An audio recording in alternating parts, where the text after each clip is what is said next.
Welcome, NCLEX High Yielders. This is Dr. Zeeshan, and I'm the host of NCLEX High Yield podcast, where we will be giving out daily content for your exam, tips and tricks that the boards love to ask, and overall general information on how to study, what to study, and complex topics broken down for you.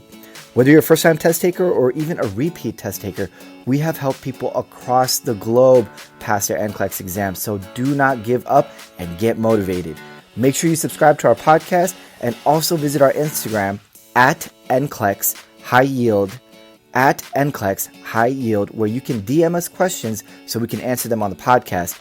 Also, check out our website, www.nclexhighyield.com, and subscribe to receive a link to our weekly free Zoom session where I drop all types of content, break down complex topics, and make them easy for you to understand every Wednesday, 3 p.m. Pacific Standard Time, 6 p.m. Eastern Standard Time. See you guys then. Take care. Pediatric GI, fairly high yield, but there's only a handful of things that you need to know. First one is going to be intussusception. Second is pyloric stenosis. Third is Hirschsprung. Fourth is celiac disease. And fifth is tracheoesophageal fistula with esophageal atresia.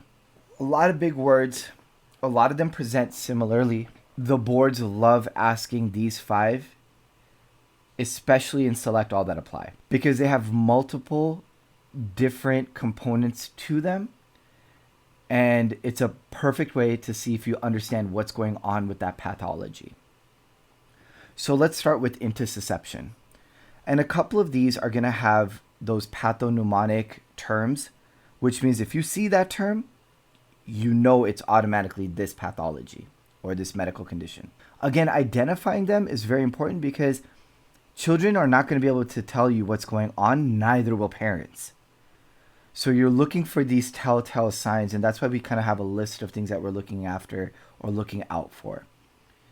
In any of these situations where you have GI issues in pediatrics, know that the first thing you're going to ask the parents is how they're feeding, what they're feeding. Tell me more about your current way of taking care of this child.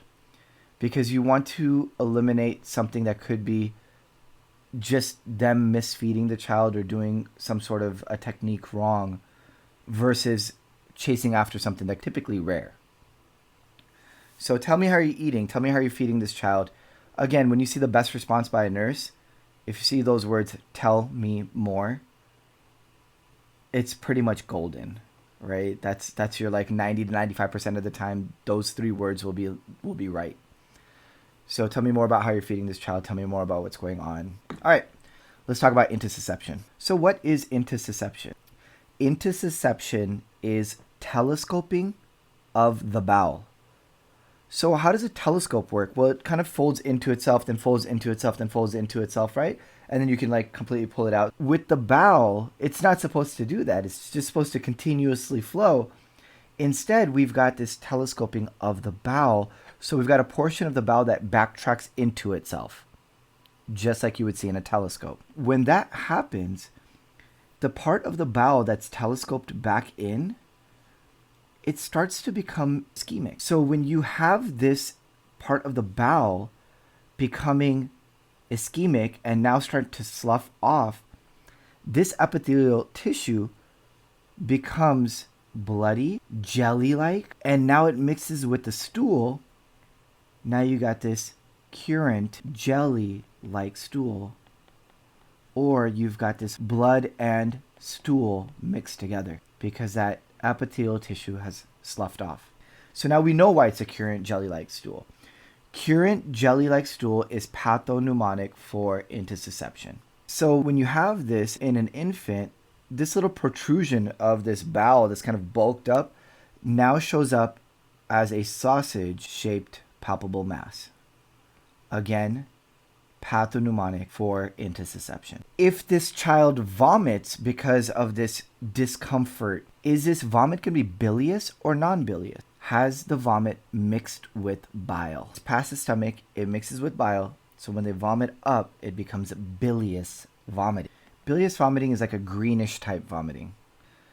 What else about intussusception are we worried about? Well, if this starts to necrose and become ischemic, and then we're worried about peritonitis, we're worried about the gut contents leaking out of that ischemic bowel and causing peritonitis and later sepsis. So everything's going to leak right onto the peritoneum. They'll develop peritonitis. They're going to be in that knee to chest position. They're going to have that abdominal rigidity, that rebound tenderness. They will start to become febrile. They will start to become hypotensive. They will start to become tachycardic. Now they're septic. One of the 8, or 2 of the 8, actually, peritonitis will lead to sepsis if we don't catch it in time. So that's intussusception. How do we treat it? How do we diagnose it? The treatment and the diagnoses are actually the same test. It's an air enema. An air enema. So not only are we able to visualize the telescoping of the bowel, but that air enema actually pushes it through. So we're able to visualize and treat in one simple setting. So it's actually pretty cool.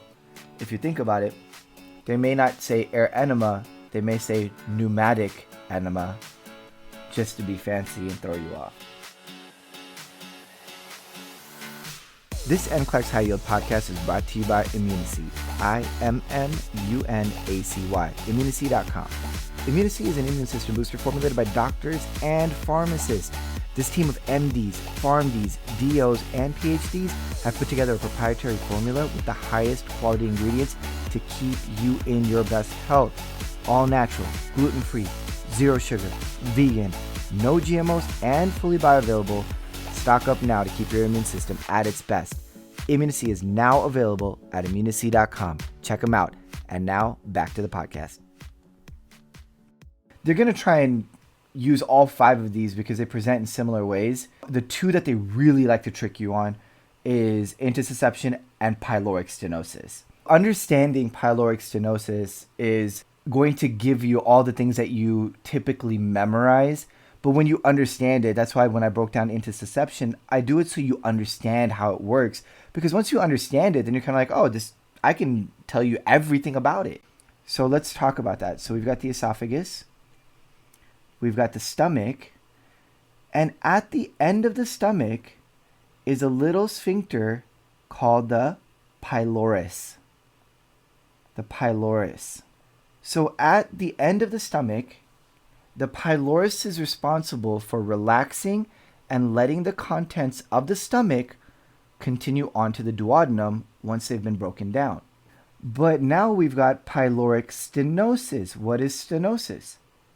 Well, it's a narrowing, a severe narrowing, a stricture, if you will. All of these things kind of say the same thing, that we're not going to be able to get the contents of the gut out into the duodenum. So if it's closed off and it won't let any of the gastric contents pass it, keep drinking milk, fill up that stomach, and then boom, watch that projectile vomiting come out. Pyloric stenosis, projectile vomiting. So you fill it up, because they can't go past the pylorus. You're going to fill up the stomach, and then boom, projectile vomiting. Now, if this little sphincter, which is circular and now is stenosed and contracted, well, what does it look like? It looks like a little olive. So now you've got your olive-shaped mass. Well, it hasn't passed the pylorus, therefore it has not passed beyond the stomach. So is this vomiting going to be bilious or non-bilious? Non-bilious, because it has not mixed with bile. Okay, so that's great. All right. That's amazing, as a matter of fact. Wow, we understand it. But do we really? Do we really? Because this is where I'm going to ask you questions on whether you really understand this or not. If I'm consistently vomiting, what do I expect my body to become? Dehydrated. Exactly. You will become dehydrated. If I'm dehydrated, what do you think happens to my serum osmoles? My serum osmoles go up because I'm not absorbing water. I am becoming dehydrated. So relatively speaking, the contents of my blood are going to seem higher. So what's going to happen to the viscosity of my blood or my H&H?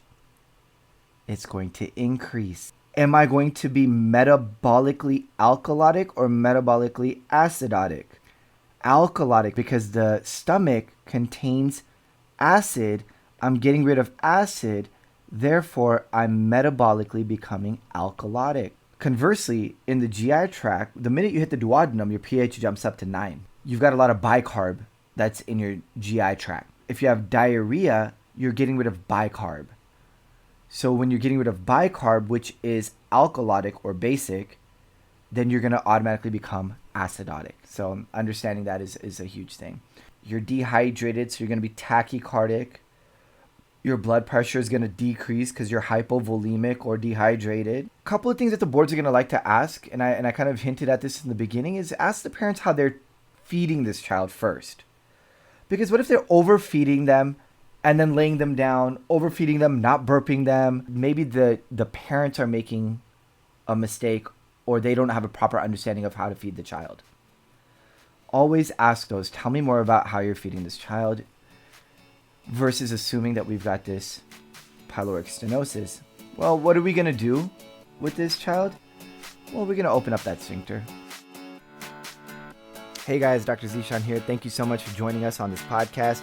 Hope you guys enjoyed it. If you guys could kindly subscribe, leave us some stars, whatever you think it's worth, and leave us a review. We always want to get better for you guys and want to keep putting out this free content for you guys. Hope you guys enjoyed. Have a good one. See you on the next podcast.